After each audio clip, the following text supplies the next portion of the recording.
Hey, so we're gonna be going over one, two, and five. First things first, the Cranberries zombie. So based off of all of the questions you had asked, um, the reference I seen in the video was since 1916, that phrase, and all of the images that followed afterwards. Um, Pretty much plays out, puts on a good, clear plate of all of the troubles Ireland was going through. And the song was written after a bombing that killed a lot of kids, apparently. That's what I've seen. Um, and I can imagine the community was not happy about that, obviously. So I can imagine this maybe as some type of anthem to that tragedy. I do have a song that kind of plays along with that too. Um, and then just the imagery and everything. The music video just has a lot of street patrols, religious symbolism, um, has tanks, bombs, referencing tanks and bombs and guns. And song in general just kind of makes me feel like I'm in danger. It's very brutal, very bloody. Um, and then the last two questions you had asked, let me see, what were they? Hmm.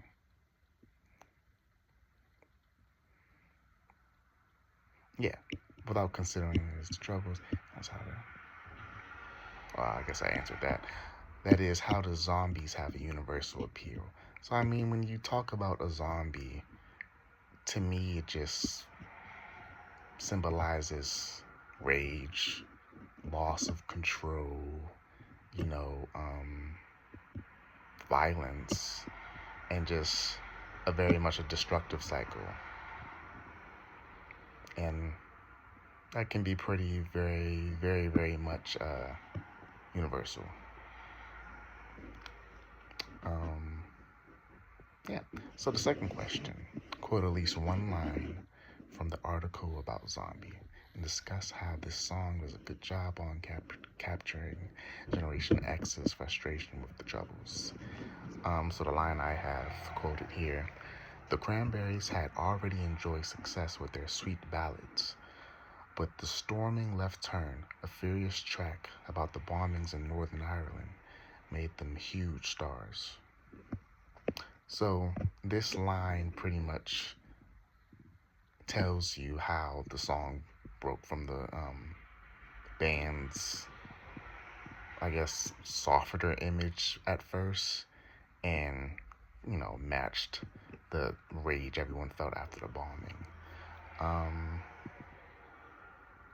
Generation X were the children of a lot of veterans, so they had a lot of news about bombings and basically seeing their parents and other adults fail to stop all of that from happening. And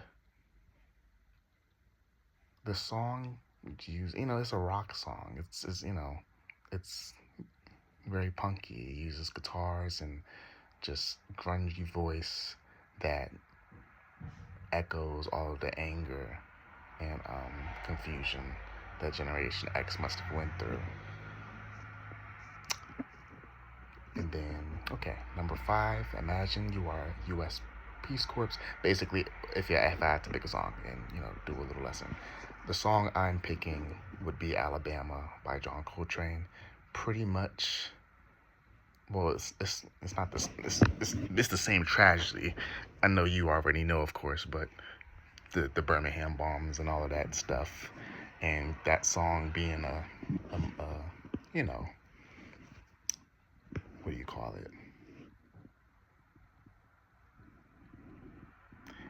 Just a song to recognize those four girls that passed.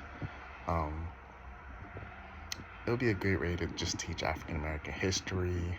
We play the song, ask students how they feel about it, what do they think, how could they um, get this jazz solo, the sax solo, and how does that make them think about, a bombing? Okay, well, it's been about a couple minutes here. I hope I didn't stutter, talk too much. Have a good night.